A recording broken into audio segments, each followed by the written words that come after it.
la décision réglementaire, la campagne médiatique. Pour la campagne médiatique des élections couplées communales et législatives du 11 janvier 2026, la Haute Autorité de l'Audiovisuel et de la Communication HAC a apporté une innovation dans l'organisation de la propagande. Les partis politiques en lice, dont l'Union progressiste Le Renouveau, sont appelés à construire leur message autour de 8 thématiques, dont une au choix. Je sais qu'avant, on dit vous avez 15 minutes et puis vous venez et puis bon, chacun venait dire ce qu'il... Cette fois-ci, nous avons choisi des thématiques, puisque ce n'est pas les individus qui comptent, c'est les partis. C'est pour ça qu'il y aura des thématiques que nous avons choisies. Et c'est sur cette thématique que les partis vont se prononcer. Il y aura aussi 2 débats. Pour les municipales, par exemple, nous allons demander à chaque parti ce qu'il pense des réformes, pour que les interventions servent à quelque chose, parce qu'avec le temps, les campagnes médiatiques sont devenues quelque chose que le public ne suit plus. Et nous allons ensemble offrir une belle fête médiatique, comme d'habitude, aux électeurs.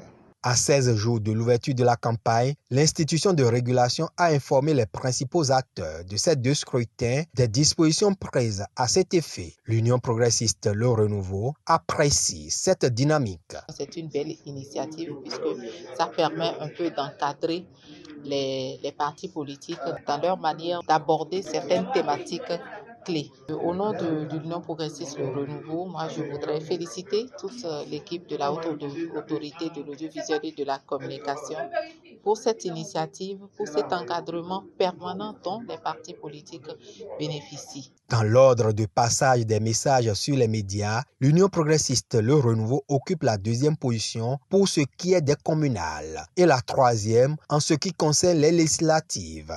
Nous connaissons déjà nos positions, donc nous allons nous préparer en conséquence pour être présents. Dans les 15 jours qui précèdent l'élection, la HAC veille à ce qu'il y ait une égalité de traitement sur le service public. Égalité de traitement. Sur le service privé, c'est l'équité. Pour une campagne médiatique responsable, l'Union progressiste Le Renouveau, comme les autres formations politiques en lice, a signé une charte de bonne conduite avec la HAC.